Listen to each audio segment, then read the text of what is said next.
long dresses and short shorts, skirts and yoga pants, burqas and skimpy swimsuits. No matter where you go, you're likely to see a wide variety of clothing styles, especially on women and especially in the summertime. Although it's over 2,000 years old, does the Bible have anything to say about what we wear today? What is modest and what isn't? And what role does culture and other people's feelings play? These and other related questions are just ahead on today's podcast, so stick with us. Welcome to the Bible Questions podcast, brought to you by BibleQuestions.org and the Holly Street Church of Christ.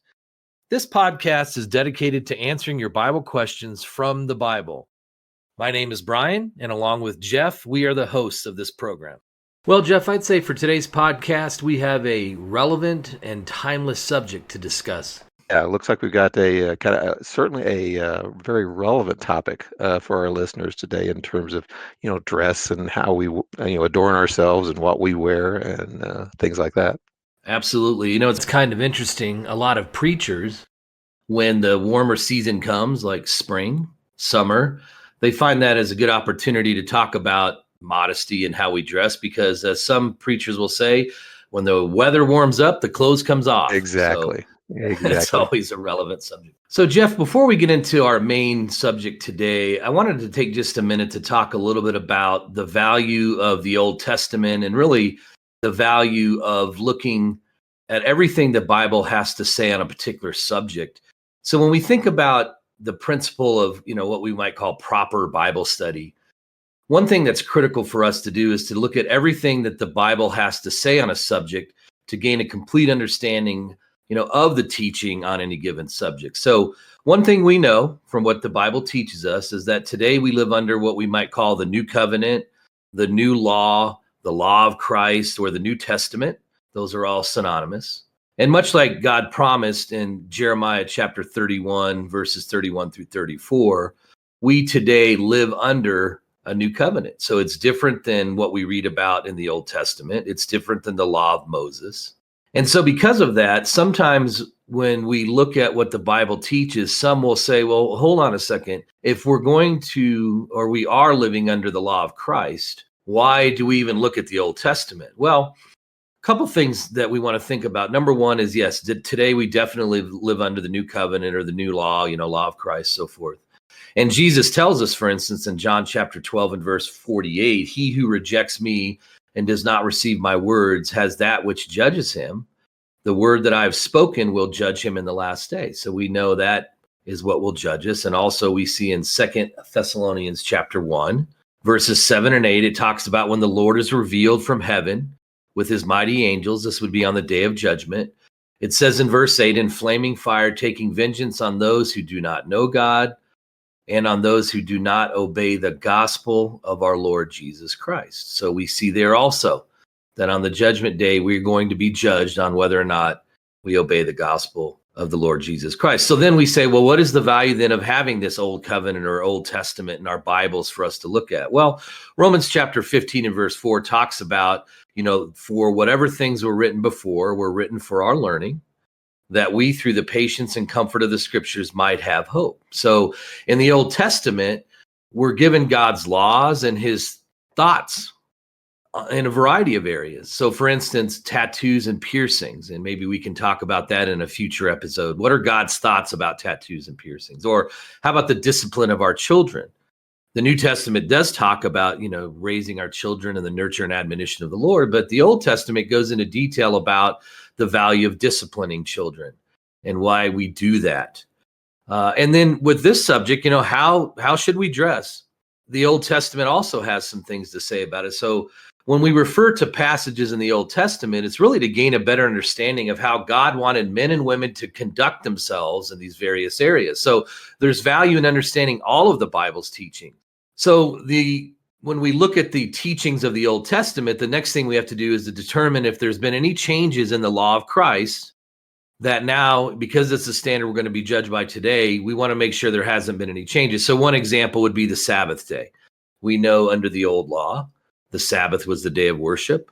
When Jesus died on the cross and he fulfilled that old law, We see under the law of Christ, Acts chapter 20 and verse 7, and other passages talk about they came together on the first day of the week, which is a Sunday. So the day of worship changed. And so even though we can read about the Sabbath day and we understand why it was a holy day, we know that based on the law of Christ, today, Sunday, the first day of the week, is the day of worship, the day that we remember the Lord's death and so forth. So anyhow, I wanted to kind of frame that just to say that there is tremendous value with looking at the old law, and certainly with this subject as well. We get an idea of how God felt about how people dressed. And so we certainly want to look at that and look at the entire Bible to understand this subject.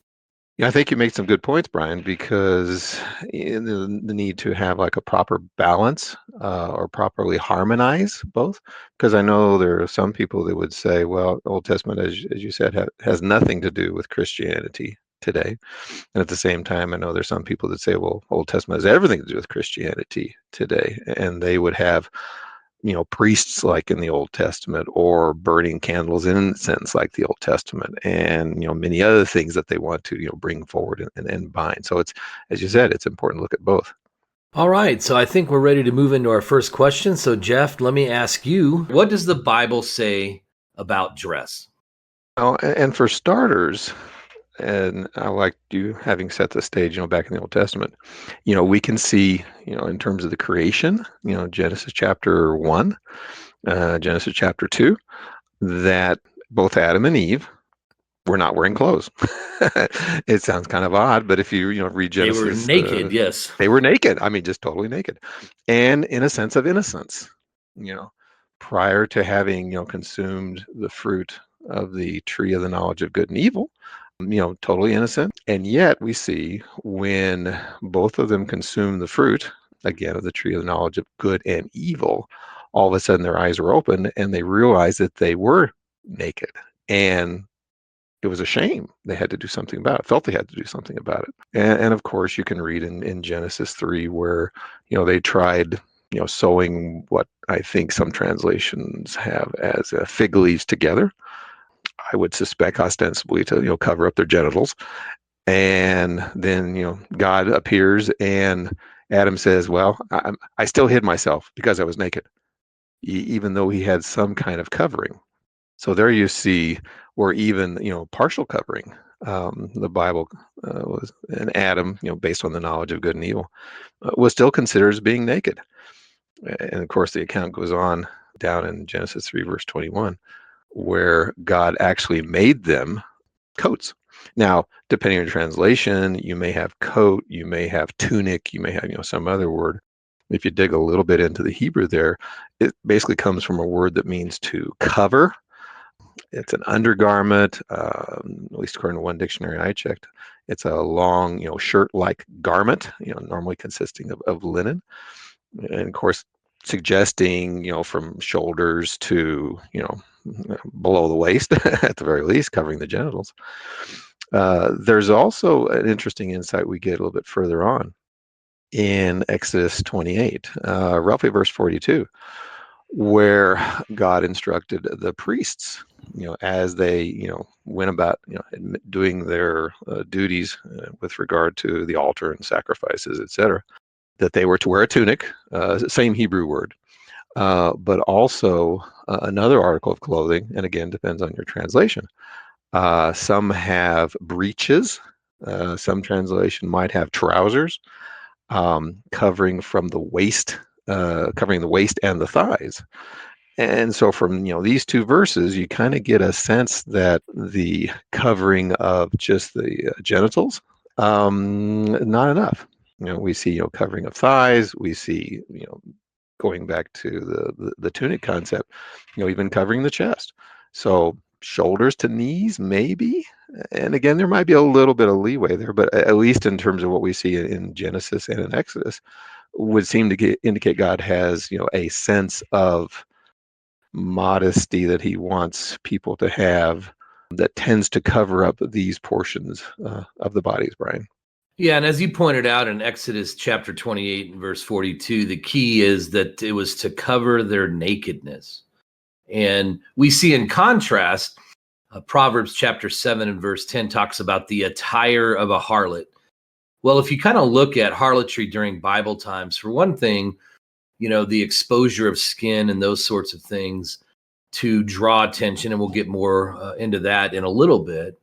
But we also see how women would dress to draw attention to themselves. So, for instance, in Jeremiah chapter 4 and verse 30, it talks about the one who would clothe themselves with crimson, or beautiful linen, if you will, adorning themselves with ornaments of gold, enlarging their eyes with paint, putting makeup on, in essence.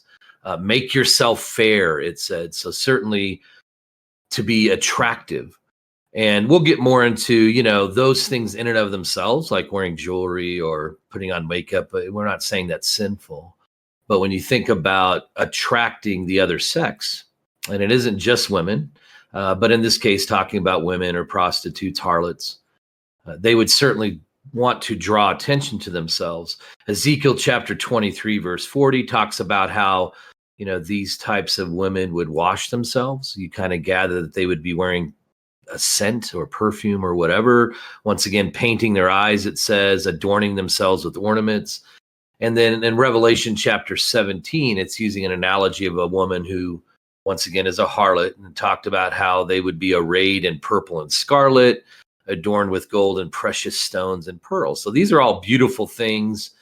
When you compare them to, a prostitute or a harlot today, you would see tight and revealing clothing. So kind of the opposite of God's intention with Adam and Eve, showing skin, showing midriff. Of course, they're going to wear jewelry as well, as we were just talking about. They're going to wear makeup, most likely. Their hair is going to be made up very nicely. And of course, all of this is meant to draw attention and make it known, that they want to be appealing to those who are looking for that sort of thing, or maybe even those who are not, but just to sort of draw their attention. The other thing that we see in the Bible is how under the old law, it was forbidden for women to dress like men and men like women. So that's something that's very, prevalent in our society today, is women dressing like men and men like women. And so when you look under the old law, Deuteronomy chapter 22 and verse 5, it says, a woman shall not wear anything that pertains to a man, nor shall a man put on a woman's garment. For all who do so are an abomination to the Lord your God. And I think that's interesting, because there aren't many things in the Bible that are called an abomination. And when you look at that Hebrew word, it means something that's disgusting morally. It's an abhorrence to God.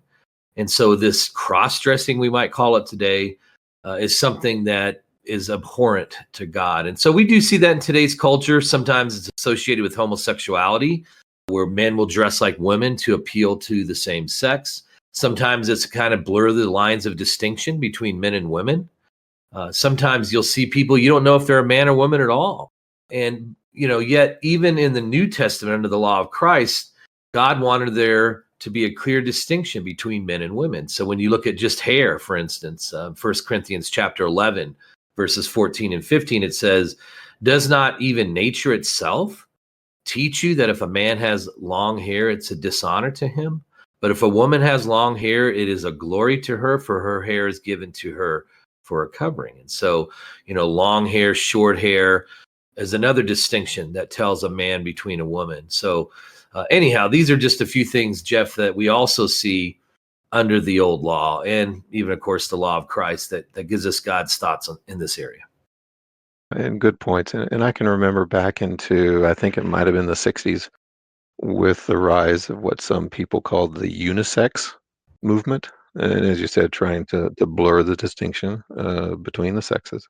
The other thing we might mention, at least from a biblical perspective, that there should be a shame to some degree, or embarrassment associated with nakedness. Certainly we saw that with Adam in the garden, Genesis 3. We see an occasion where, after the great flood, Noah planted a vineyard, got drunk and exposed himself, quote unquote, and his son, for some reason, was looking at him, and then went and told his brothers. That's Genesis chapter 9. Turned out to be a shameful thing. In fact, there's this little obscure passage I found over in 2 Samuel chapter 10, where the king of Ammon died, and David had some association with him. And of course, the Ammonites were related to the Israelites via Lot. So David sent some of his servants to console the son of the king that he had been familiar with. But his son decided to embarrass the men, the ambassador, so to speak. I like this quote. Therefore, Hanan took David's servants, shaved off half of their beards, cut off their garments in the middle at their buttocks, and sent them away. When they told David, he sent to meet them because the men were greatly ashamed. Yes. A very shameful kind of thing. And I think in some cases, and again, we'll talk about culture in a little bit, some cultures have kind of lost that sense of modesty or that sense of shame. And we see, women and men to some degree, kind of parading around in public, um, wearing things they probably should be ashamed of, but they think nothing of it. And sometimes the culture thinks nothing of it. In some ways, it kind of comes down to mindset. Yeah, it does. And, it's interesting, Jeff. I mean, it's really desensitization, right? And the Bible talks about our consciences being seared. And certainly in America, for a lot of people, it's no longer shameful to see flesh or to have near nakedness, because we become desensitized to that. Even non-religious people, maybe back 50s and the 60s, prior to the sexual revolution, right, recognized how shameful it was, or it was very awkward at the least, to see people's flesh. Right. One other thing in Genesis chapter 9 I thought was interesting. You had talked about, how Ham had saw his father's nakedness, and he went and told his two brothers. And to also, I think, highlight how nakedness is shameful, Shem and Japheth, his two brothers that he told, it tells us, took a garment and laid it on their shoulders and went backward. Words. Yes, exactly. And covered the nakedness of their father, and their faces were backward. It said, so they did not see their father's nakedness. So to their credit, they recognized that was something that was shameful. Exactly. Yeah. So you had talked also at the very end about mindset. And so why don't we shift gears and talk a little bit about, what are some attitudes that we see towards dress and modesty? And what does the Bible teach us that it should be when it comes to those attitudes? And actually, when we get into this, there will be a number of different attitudes, there are a number of different perspectives. I think one of the first ones that come to my mind is the truth that Jesus expressed over in Matthew chapter 5, verses 27 and 28. He says, "You have heard that it was said to those of old, 'You shall not commit adultery.' But I say to you that whoever looks at a woman to lust for her has already committed adultery with her in his heart." So looking in order to lust. So there's kind of an attitude and an action that many people today would say, well, that's no big deal. I mean, you can window shop so long as you don't, purchase, so to speak. Yeah. Oogling the women or ogling. I probably mispronounced that, but anyway, people watching. Yeah, that's fine. What's the big deal? Well, it is a big deal. It's interesting that Jesus, in that very same context, went on to say in verse 29, starting with verse 29, if your right eye causes you to sin, pluck it out and cast it from you, for it is more profitable for you that one of your members perish than for your whole body to be cast into hell. And if your right hand causes you to sin, cut it off and cast it from you, for it is more profitable for you that one of your members perish than for your whole body to be cast into hell. Now, I think there's other passages that we could easily cite that Jesus is not teaching, self-mutilation, self-amputation physically, but he is speaking to the seriousness of the kinds of sins we can get into merely by looking, with our eyes and such. And, quite frankly, Brian, it's a common problem, very common problem, especially with us men. Yes. We tend to be visually stimulated. But, nothing new there. I mean, you can go all the way back to 2 Samuel, chapter 11 with, David and Bathsheba. He was on his housetop, happened to be looking out, saw her on her housetop bathing, and instead of looking away, the passage implies he continued looking, started lusting. That led to adultery, led to him trying to entice her husband to get drunk and go home and visit his wife. This is, of course, after she had become pregnant by David, and eventually led to murder. So we see a cascading sequence of sins that started with just the looking to lust. And of course, today, I mean, all different kinds of situations and venues from, strip clubs, which are very obvious, but even things like in movies where people are improperly dressed, obviously online pornography, at our fingertips. How about just people watching, at the beach or at the swimming pool or sometimes even at the mall? So looking in order to lust, again, primarily directed at men, but women can do that too, is definitely condemned. Matthew 5. So there's kind of an attitude for you. Yeah, and I appreciate you bringing up the two elements of that. Of course, the one is, as you mentioned, looking to lust. And the other is, sometimes, as in the case of David and Bathsheba, as you mentioned, you might accidentally see something that you shouldn't. You might accidentally see somebody who is naked or not dressed properly. And as you touched on, do you look away?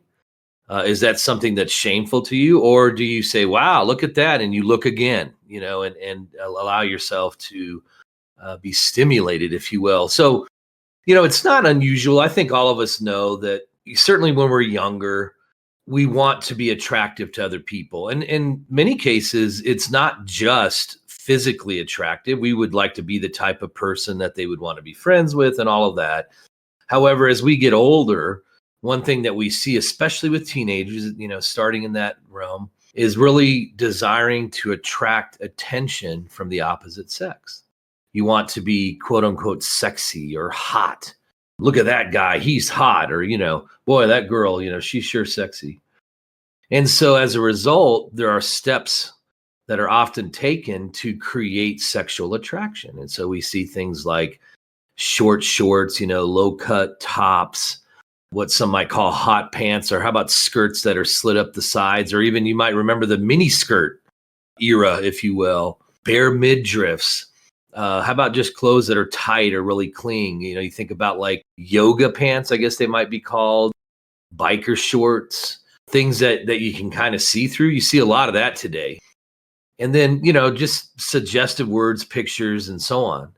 You look at a typical uniform, I guess you might call it, that cheerleaders wear, swimwear at the beach or at a swimming pool, or even things like tattoos, that women get today that are on maybe the back of their neck or their lower back that kind of invites the eye to see it and is drawing attention to that part of their body. So, it's kind of interesting, Jeff, how many might feel it's okay to draw attention to themselves, once again, so that they're appealing to the opposite sex. And so they dress immodestly. But they would tell you it's not appropriate when someone wants to, quote unquote, take it to the next level, right? So they want to physically contact them. And they're like, whoa, you're taking that too far. Well, hang on a sec, though. You wanted to make yourself appealing. What's the natural extension of that? Somebody maybe wanting to grab you or touch you or whatever. And so the other thing is, when you look at the modern fashions today, I remember with my daughter, so this is like, almost 10 years ago when she was first entering high school. Even then, it was so difficult for her to find clothing that was modest. Everything wanted to show the midriff or was cut low.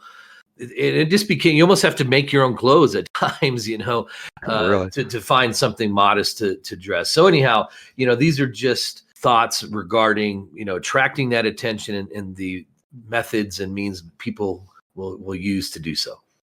Right. Well, and the other thought is, some women who might dress that way, who might not think anything of it, if you were to say anything to them, they'd get all offended. Right. Well, I mean, how dare you question what I'm wearing, or how dare you suggest I have the attire of a harlot, or how dare you, approach me and solicit me for sex? And it's like, well, hold on a second.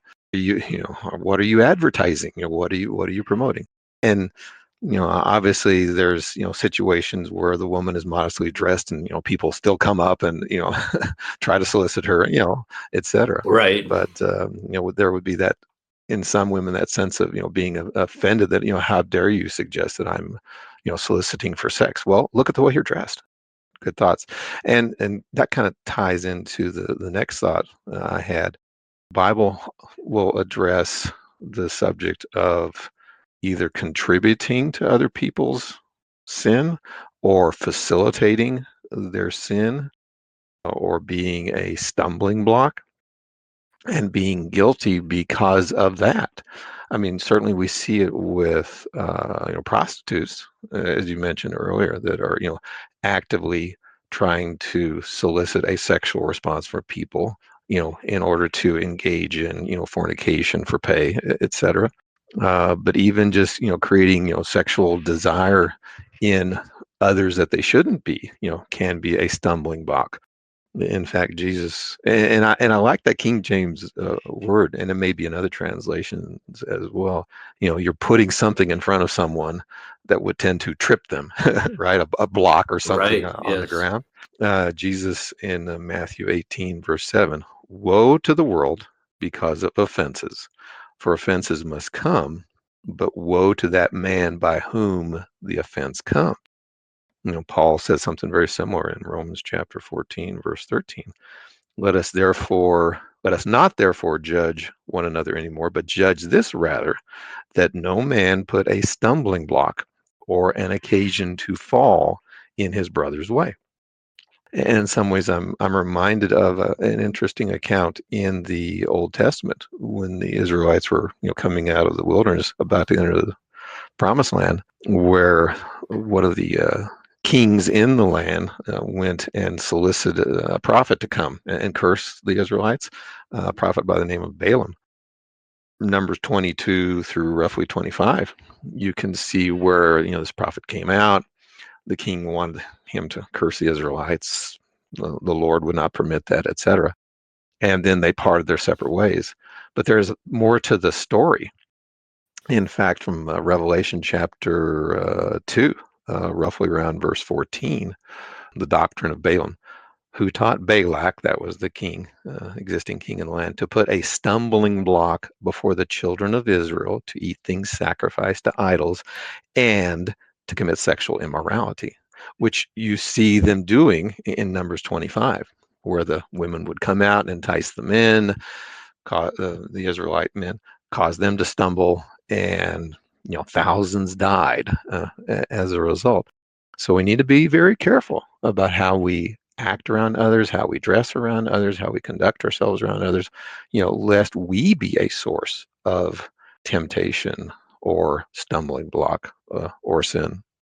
Yeah, excellent. Those are very good points. And so when we look at, well, what does the Bible teach us? How should we be dressing? Well, the Bible definitely has something to say about that. And so, really to start, the Bible teaches us that we should be dressing to profess godliness.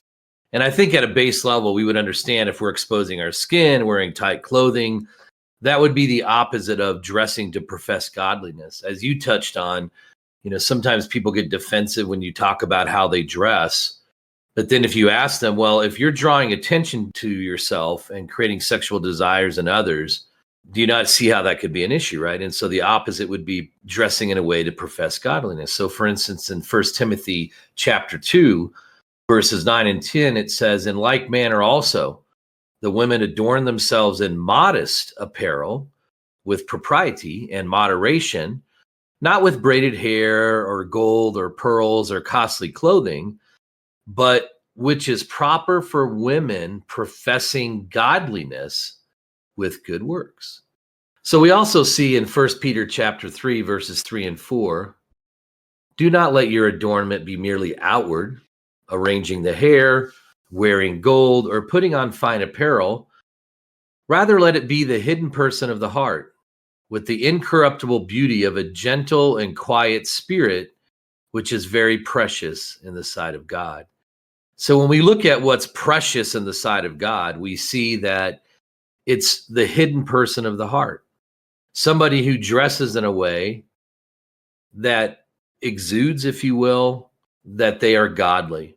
And, we could certainly have discussion about, okay, so are you saying that, I should never wear costly clothing or braided hair or gold or pearls? No, that's not what it's saying. It's just saying if you have that type of attitude where you're very showy, I guess you might say, or you're dressing in a way that would be the same as somebody that would be like a harlot, for instance, or are you dressing in a way that's modest, does not draw attention to yourself, as we saw in First Timothy chapter 2, that which is proper for women professing godliness. There is a contrast there. In fact, when you think about this idea of somebody that has a gentle and quiet spirit, it goes beyond their dress. It's tied to their actions. And I just wanted to insert this because there's a really great section of scripture in Proverbs chapter 31 where it talks about the worthy woman as somebody that typifies the character that God is looking for.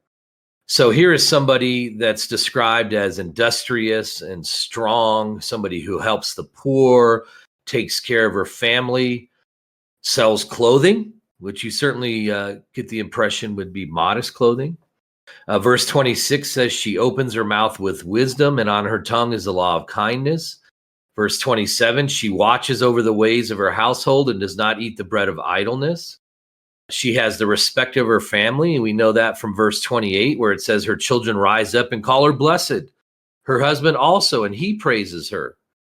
And then verse 30 there in Proverbs 31 says, charm is deceitful and beauty is passing, but a woman who fears the Lord, she shall be praised. And so it certainly helps us to understand what God is looking for in a woman, how we should understand that beauty is passing, and that should not be our focus. Our focus should instead be somebody who has a gentle and quiet spirit, dresses in a way that's respectful to the Lord, and tells the world that they're godly.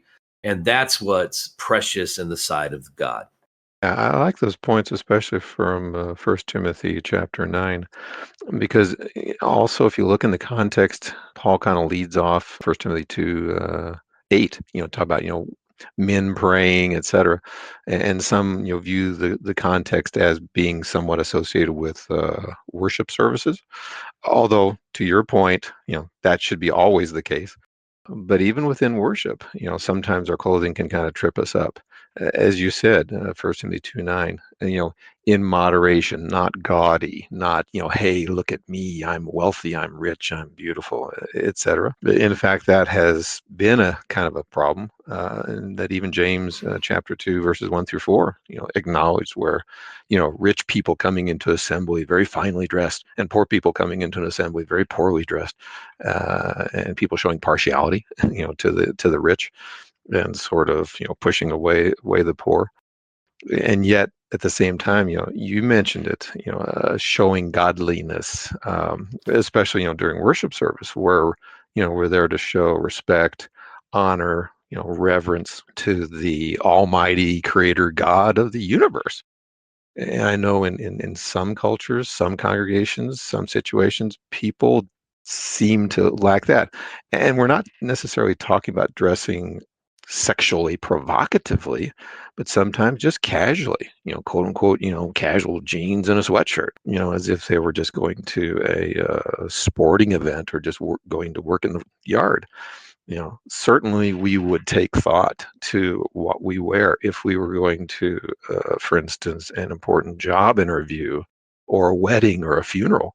But some people just don't even give it a second thought in terms of what they come to worship the Almighty God with at worship services. So that, there's yet another attitude, related to our clothing as well. Yeah, that's exactly right. And as you touched on earlier, there's a lot of it ties to our culture and what we've seen in our own culture over the years, and how much more, I don't know if I want to say lackadaisical, but certainly casual people have become in their dress.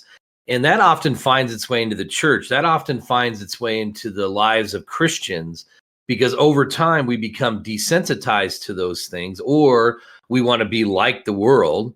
And so just over time, we continue or begin, I guess I should say, to dress like the world. And then over even more time, we now don't think that's unusual because we've been dressing that way for so long. It just seems to be the new norm, if you will. Right. Exactly. So that kind of wraps up sort of the mindset section, I think, that we were going to chat about. And now, Brian, we do have a number of kind of related questions to this subject that we can kind of walk through. I think probably one of the first ones, people in the audience might say, well, Number one, what you guys are saying is kind of crazy. Are you really saying that we need to go back to wearing, long flowing robes, characteristic of, Old Testament times? Brian, how would you respond to that?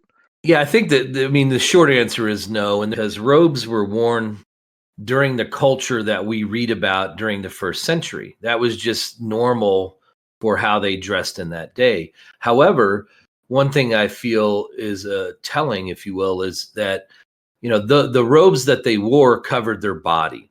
And so when you think about the culture that we live in today, whether it's here in America or anywhere else, we still need to follow the principle that, or principles that we've been talking about up to this point, that would cover our bodies, that would not allow flesh to be exposed, or the clothing should not be too tight, and so forth. So it's certainly not saying that we have to now go wear robes, but we certainly want to follow those principles of modesty. Gotcha. Well, and you mentioned culture, and I think there's probably a legitimate question that someone could ask regarding, well, just how does culture, factor into what is appropriate, and does the culture kind of change what's acceptable in God's eyes? And I think in one of our previous podcasts, we talked about culture in general and the influence that, cultural norms and cultural values have, and that in some cases, a culture may be more restrictive than what the Bible calls for. In terms of dress, I mean, we certainly see that today in many Islamic countries with the head covering. I know back in Victorian era, exposing one's ankles for women to do that was, totally shameful. And I've heard that there are still some cultures today that an exposed ankle, similarly, is shameful. And in these cases, as we understand God's, you know, definition of modesty, covering of the head, not required, covering of the ankles, not required. And yet, Christians, going to those kinds of cultures would not necessarily want to offend them unnecessarily, offend them and hinder the preaching of the gospel. And so, in situations like that, we would want to be, tolerant, open-minded, accommodate them, if we can, if the scriptures permit it, uh, to again avoid unnecessarily offending them, to enable the spread of the gospel. I'm reminded of Paul becoming, quote unquote, all things to all men. Romans chapter 12, verse 17, have regard for good things in the sight of all men. And First Corinthians chapter 9, verses 19 through 22, he talks about, you know, as a Jew, becoming a Jew to those who are Jews, becoming a Gentile to those who are, Gentiles, trying to win those either under the law or not under the law of Moses within the context. To the weak I became as weak, that I might win the weak. I become all things to all men, that I might by all means save some. So, you know, going along to get along, not necessarily to offend when the culture is more restrictive. Christians should have that kind of accommodating attitude. But on the other side, certainly there are many cultures, United States included, where things are less restrictive than what Bible values and norms and clothing, for instance, would be. Nudist colonies, nude beaches. I mean, I've heard even like, down in Brazil during Carnival, we would have up here, Fat Tuesday. Modesty is just, Out the window. yeah, exactly. And even, things like public swimming pools, men wearing Speedos. I mean, the list just kind of goes on and on. Where, we as Christians would need to speak out, when we need to, when the cultural norms are beyond scriptural norms and values. And we can't just go along to get along, can't just blend in. Now, certainly not to be abusive, but as Ephesians 4:15 says, speaking the truth in love. And the other thing I might mention, and this may shock some of our listeners, is modesty just a problem of how women dress? And I think you touched on this a little bit before. The answer, no, it's not just the way women dress, it's the way men dress. We looked at Genesis 3, Eve and Adam, Exodus 28, the priests, the men. I suspect, men in America, especially, Christian men, would be, rightfully embarrassed, by encountering women, quote unquote, parading around in public if they were bare chested. And yet, in some cases, the same men, might not ever even give it a second thought for them being in public, bare chested, whether they're exercising or a swimming pool or working out in the front yard. And there we can clearly see a cultural bias that is less restrictive for men. But again, if we go back to the scriptures, even in that case, we would have to be careful and be modest, even we men, which again is definitely counterculture today. Brian, one of the other questions that people might ask is, well, and you touched on it briefly, can I be held accountable for someone else's lust problem? I mean, isn't really that their problem, their fault? How would you answer? Yeah, it's a great question, and it is one that we get to the website. Certainly when we think about this idea of, can I be held accountable for someone else's lust problem? Yes, you can be, in the sense of stumbling blocks, right? So you had talked about, this idea of if you were to contribute to somebody else's sin. So if you're immodestly or suggestively dressed, then yes, you're part of the problem. You are a stumbling block because you're drawing undue attention to yourself. And therefore, you can be part in their evil deeds, if you will. Now, ultimately, they will be judged. 2 Corinthians 5, verse 10 talks about how all of us will stand before the judgment seat to give an account of what we've done in the flesh. Right? And so certainly that person that might have the quote unquote lust problem, somebody who lusts after someone else, they're going to be held accountable for that. But certainly we might as well, based on dressing in a way that facilitates or creates that stumbling block for someone else. Okay, so the next question we want to consider, Jeff, is should we give someone who dresses immodestly time to understand God's principles in this area before condemning them? They might be what we call a babe in Christ. They're just learning God's principles. So do we need to give them time to understand these principles before we condemn them, so to speak? I think that's a good point because, first off, we should be, trying to teach them. As you said, babes in Christ have a lot to learn, and, presented in the scriptures on this subject, on any number of subjects, to include potentially, foul language or their association with other things, having come out of the world. So certainly there needs to be some degree of understanding and time. And yet at the same time, if they are being a stumbling block to others, you certainly would not want to go for a long period of time. How long can we tolerate them doing anything that's sinful? Well, and there's probably a balance there, probably a matter of judgment, but certainly not jump right on them right away, and certainly not let them go, unchallenged. So there's probably a matter of judgment there, Brian, somewhere between those two extremes. Yeah, absolutely. And the Bible definitely, helps us to understand, based on how we should be treating others, using judgment, what's the appropriate way to approach somebody like that. Exactly. So, those are just a few questions, certainly very relevant questions and a very relevant topic because we live in a society now where unfortunately more and more people find it acceptable to expose large parts of their body, to draw attention to themselves, a lot of times on purpose because they want to be attractive to others. And unfortunately, they've become desensitized to the point where they don't really see anything that's wrong with it. However, the Bible makes it clear, and certainly as Christians, we need to be aware of what God's principles are in this area. Exactly. Well, and honestly, given current cultural trends, it is not going to get any better. It's probably likely just to continue getting worse. So, as you said, it's a very relevant and timely topic that we talk about it. There's a lot of principles that we talked about today where we have additional information on our website. So if you go to biblequestions.org, and if you're using a traditional web browser, you can sort of highlight your cursor over the topics button. If you're using a traditional mobile browser, you click on the little 3-bar button on the left side of the browser screen. And under topics, you'll see an alphabetical index. And so if you select A, you can go to our section on authority, where it has several articles and questions about, Bible authority and authority for what we practice spiritually. A for attitude, you can select the letter D to find more about dress.